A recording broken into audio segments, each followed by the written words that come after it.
All right, everyone, thanks for jumping on. Coach is here, so we'll get started.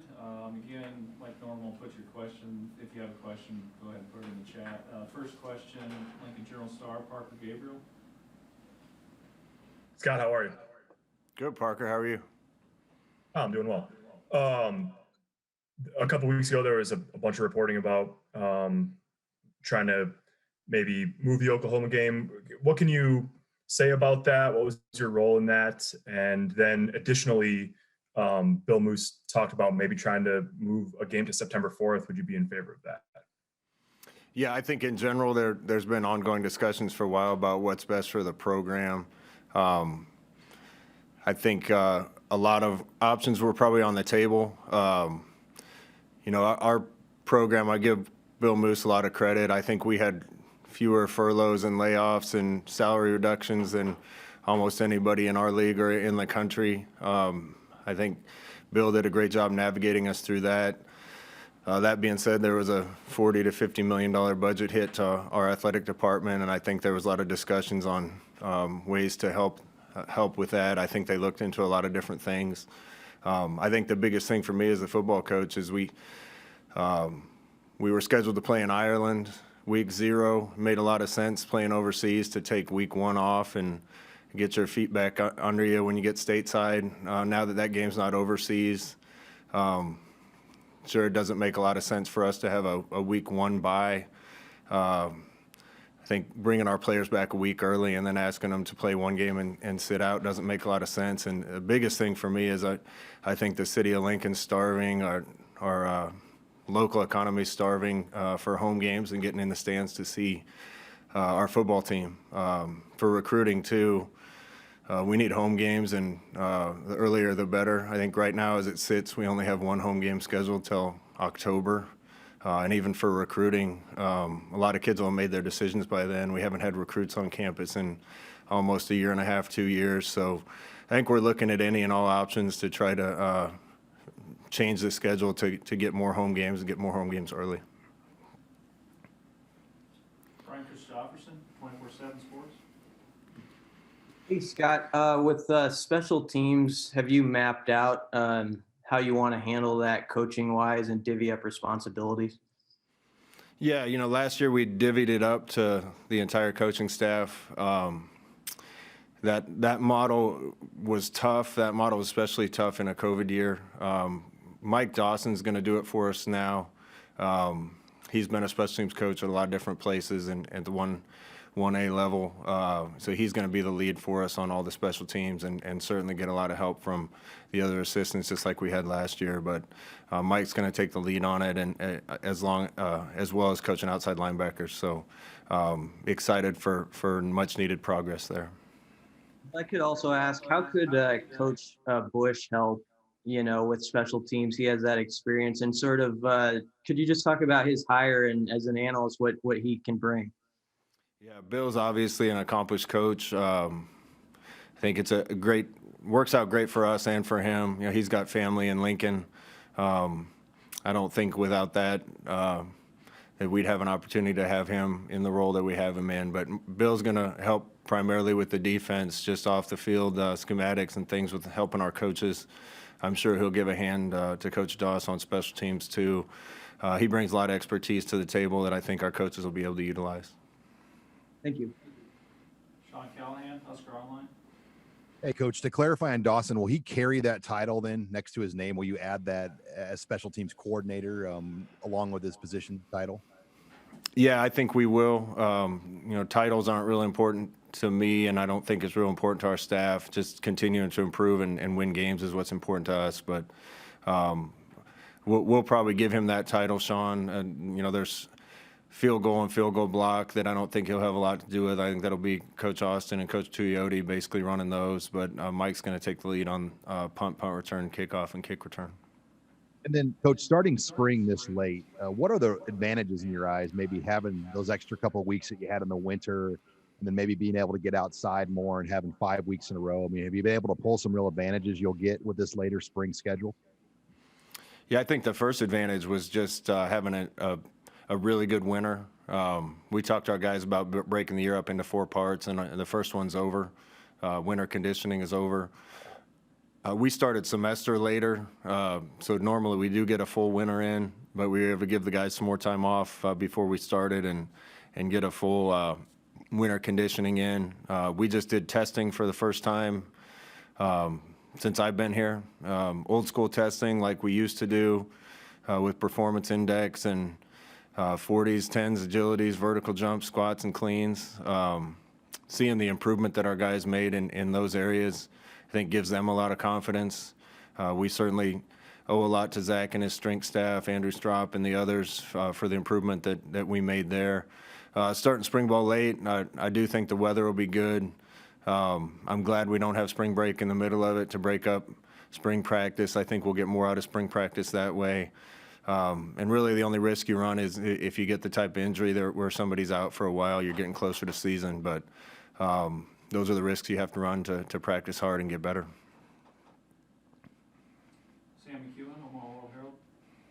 Scott, do you have a sense of what your wide receiver and running back rooms are going to look like and the competition that's about to unfold there? Yeah, I have an idea for the competition that's going to unfold. It's going to be exciting to see who comes out on top. I'll start with the receiver room. There's a lot of guys there with a lot of talent. I'd be real comfortable saying that's the best talent we've had in that room since I've been here and probably in a long time. Guys are going to get a lot of reps, so we'll see how that shakes out. But I think we have everybody up and ready to go for spring, and I'm excited about not only the talent but the depth at that spot. Running back, similar. We have a bunch of young guys, a transfer. All those guys look great right now and look great in testing and coming out of winter conditioning. So it's going to be a competition, and everybody's going to get their chances to show what they can do, and we'll see who comes out on top.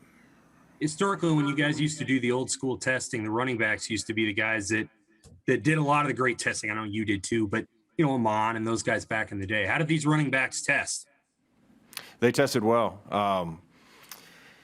I think we're probably, Sam, going to release a lot of the testing results, and we'll get that probably out this week so people can have an idea of the work that Zach and his group did and the work the players did this offseason. I was really happy with the improvements we made. I think Zach told me all but 7 players on our whole roster improved in every single category of testing. So that's quite a improvement across the board. We had some unbelievable numbers. Deontay Williams broke the all-time Nebraska record in the agility run. Oliver Martin had a 40-inch vertical jump and was the tops of that. Had some really good electronic 40 times and 10 times. So we'll get all those numbers out. Running backs did well. Ran some good 40s, had some really good agility numbers, did a good job in the weight room. So across the board, I was impressed with the improvements that were made and the overall strength and athletic ability of our team. Thank you. Associated Press, Eric Olson. Hey, Scott, wanted to loop back to what Parker was asking about on Oklahoma, just a couple follow-ups. Was it you or somebody else specifically that even suggested to take a look at canceling Oklahoma? And then the second part of it is, what's your comment on the narrative that got out there about it was Nebraska trying to duck Oklahoma? Well, I grew up on Nebraska, Oklahoma. I can't count the number of times I was in Memorial Stadium in the snow and other times in November watching those games.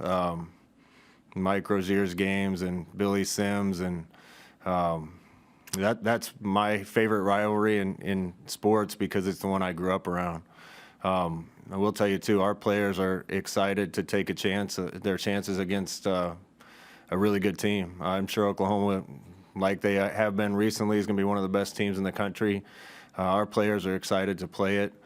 I think the whole narrative and conversation started on ways to fix the budget windfalls that we've had. There's some schools I think that have cut sports and cut salaries and done a lot of other things. And like I said, I give Bill a lot of credit. He was committed to keeping everything intact and giving our student athletes opportunities in every sport, men and women. So I think that the conversation was started to figure out a way to get more revenue to the university. I'm certainly excited about any chance to, like I said, have more home games early in the season. For us in the situation we're in, to only play one home game before October doesn't make a lot of sense. So we're excited to play that game. I hope that we can do something with the schedule to make sure our fans can get in and see us sooner and more often. So was it you or Bill or somebody else that even broached the idea?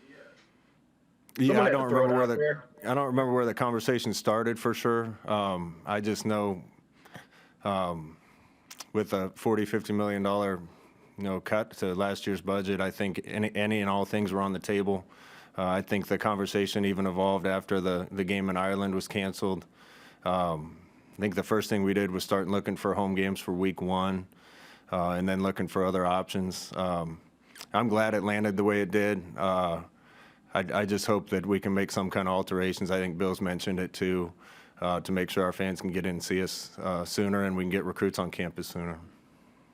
So you're saying unequivocally that this is a game that you want? I'm excited to play it. I'll tell you, our kids want to play it. When they heard the news, our leadership group called a meeting and wanted me there to make sure that they had an opportunity to play against one of the best teams in the country. Thank you. Andy Kendi, KETV. Hey, Scott. Given the influx of talent that you have coming back, especially on defense, do you have to toe the line between development with these proven guys and development with the younger guys? And because you're coming off a year without spring, does that play into how many reps people get? How do you balance that in development and yet keeping guys pseudo-fresh, or the guys that are proven? Yeah, first of all, I'm just excited to have a spring ball again.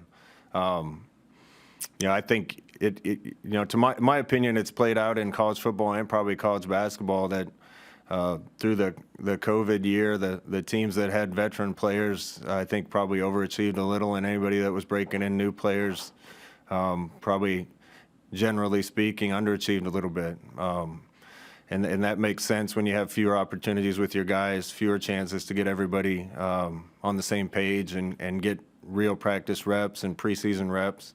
So I'm excited to have spring ball. Some of our young players need it, didn't get it last year. We had a conversation today with the coaching staff about finding that balance with some of the old guys. With all the talk of transfer portal and kids leaving, I can't tell you how excited I am that we have that many super seniors coming back that honestly could have gone anywhere and played and wanted to be back here.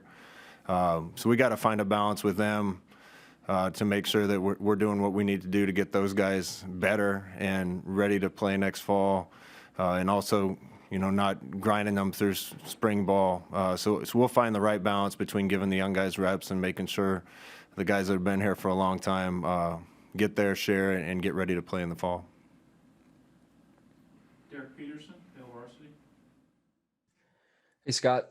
Culture's been a big conversation around here for the last couple of years, and it seemed like there was a concerted effort from you guys this offseason, not unique, but to build camaraderie with the team. I mean, we saw videos of like a dodgeball thing in the Hawks. You guys taking the team bowling.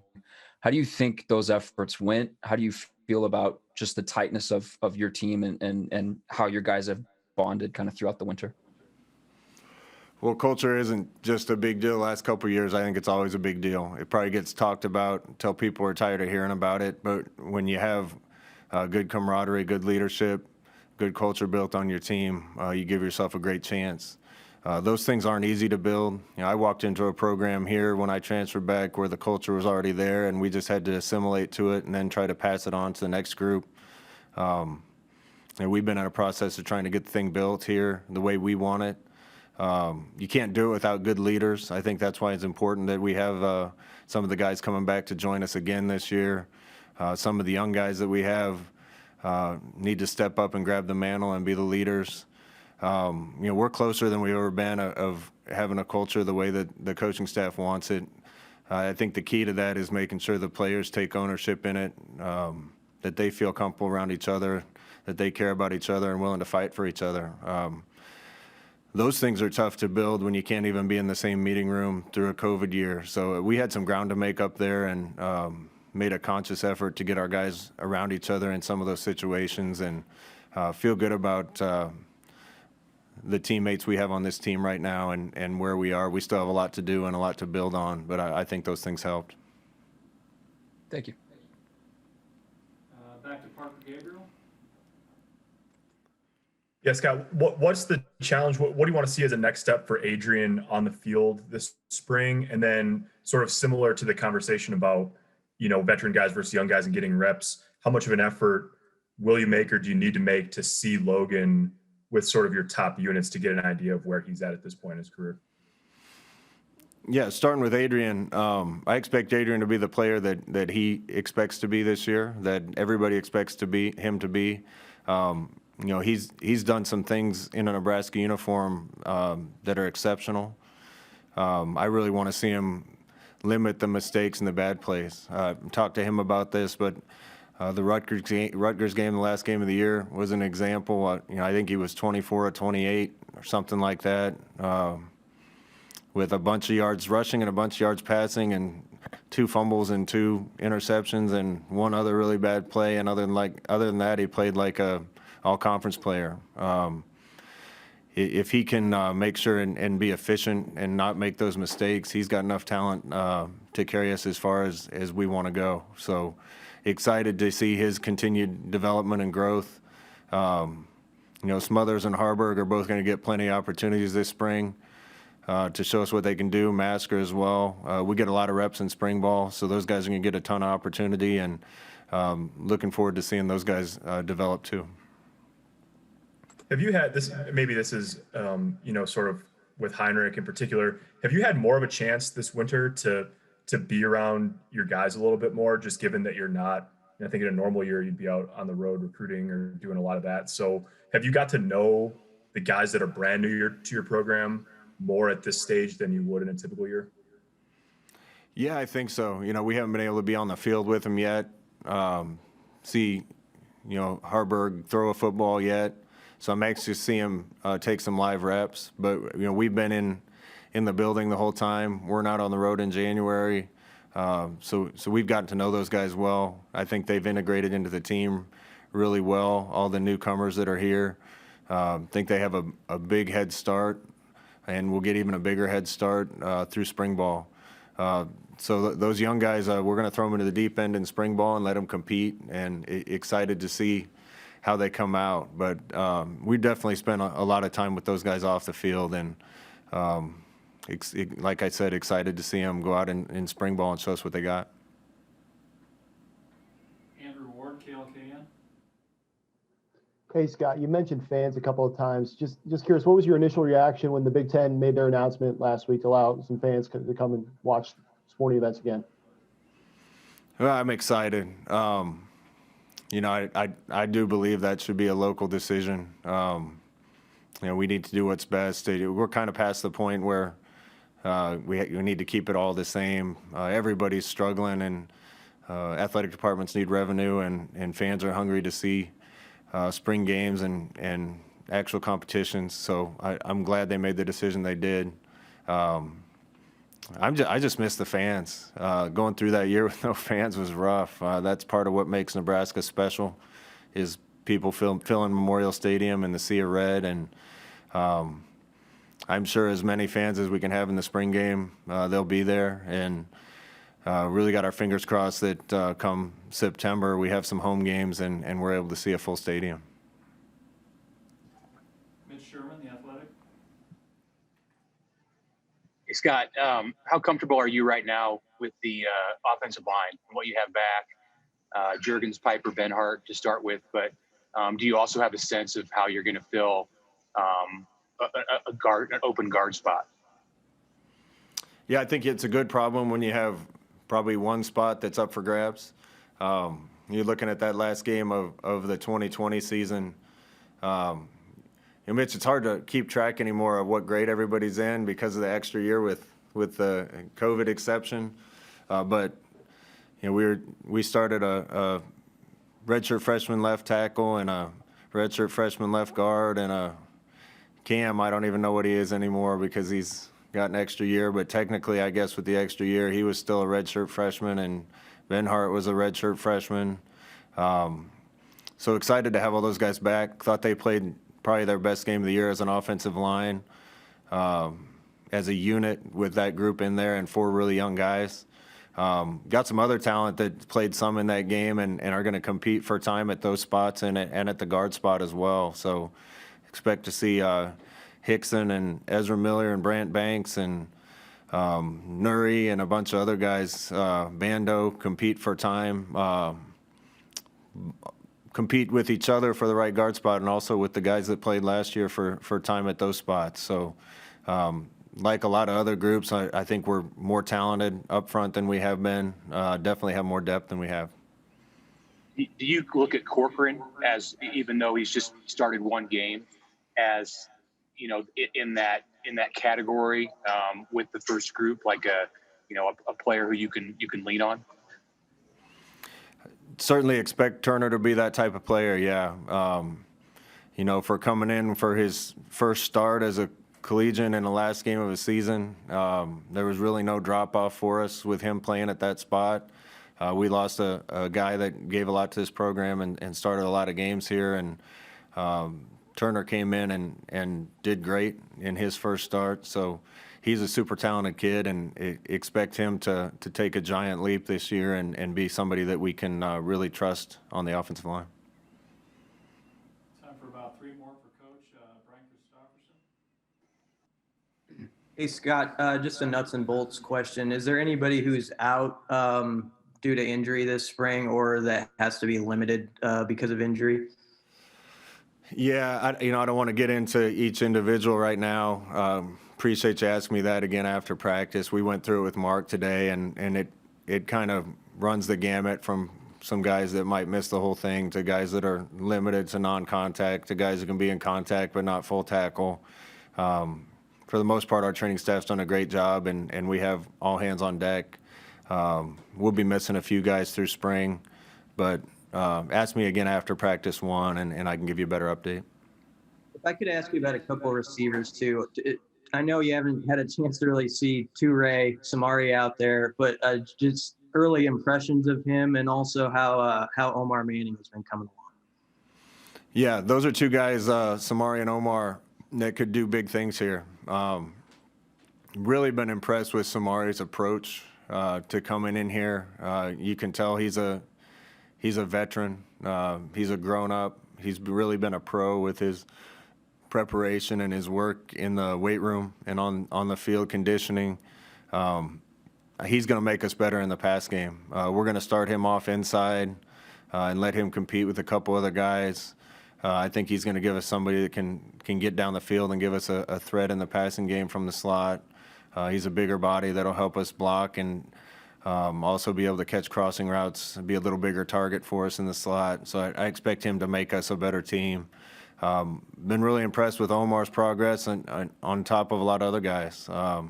We just need Omar to be there every day and keep improving. His talent will take care of the rest.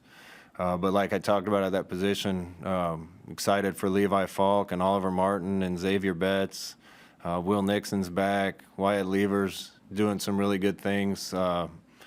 Wyatt would have tied the all-time record for agility run at Nebraska had Deontay not beat it. So just a bunch of guys at that position that I'm excited to see compete in spring. Lonte Brown tested great. So the talent's really good there, and I'm excited to see those guys compete. Thank you. Steve Sipple, Journal Star. Scott, would it be safe to say, or are you turning up the emphasis on the non-quarterback run game this spring? I mean, is that an accurate characterization?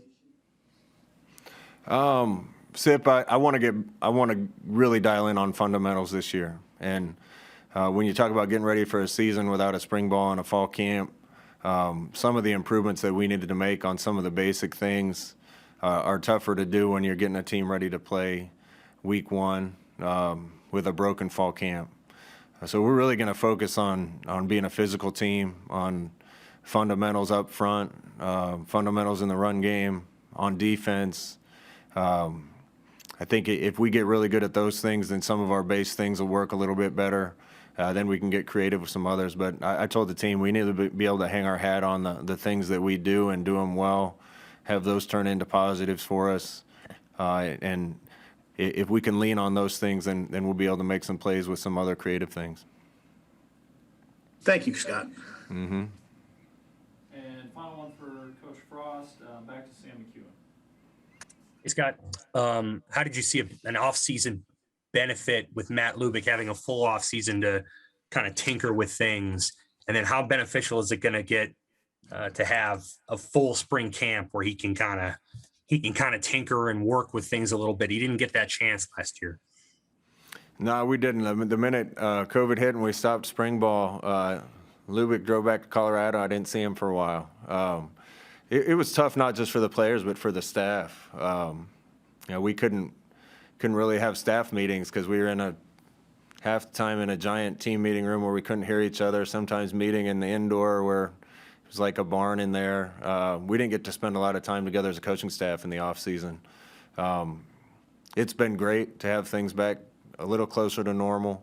Lube and I really, along with the rest of the offensive staff, done a lot of work to try to figure out ways to keep evolving. But like I said to Sip, I think the key for us is to make sure that the things that we do, we got to do really well. We got to be efficient at, and we got to use the right technique and fundamentals and really dial those things in the spring. And I think he and I are on the same page with that, and also where we want to go with the offense. You've went from a smallish team to one of the bigger teams in the Big Ten. I mean, you've recruited that. You've recruited size. Your receivers are big. Your backs are big. Your tight ends are big. Should fans anticipate when spring game rolls around that this is going to be a more of a power-based program, even if you guys retain some of those speed spread elements? Yeah, I guess it's safe to say that. A lot of the plays that people run in spread, Sam, are the same plays that we used to run in shotgun. It's just from a different formation. It's still zone, it's still power, it's still counter, it's still outside zone, wide zone. You can be physical in those things, whether you're snapping the ball to a quarterback under center or in shotgun. And that's where we've needed to improve. I think we have made improvements, still have some improvement to make, but it's certainly going to give us a better chance to compete and win in the physical battle when we're a bigger, stronger, faster football team. So between recruiting and the work Zach and his group's done, I think we're going to have a chance to fight with and hopefully win our share of the battles all year. And size definitely helps. Thank you. All right, thank you, Coach. We'll have Coach Lubick up next in just a couple minutes. Thanks, guys.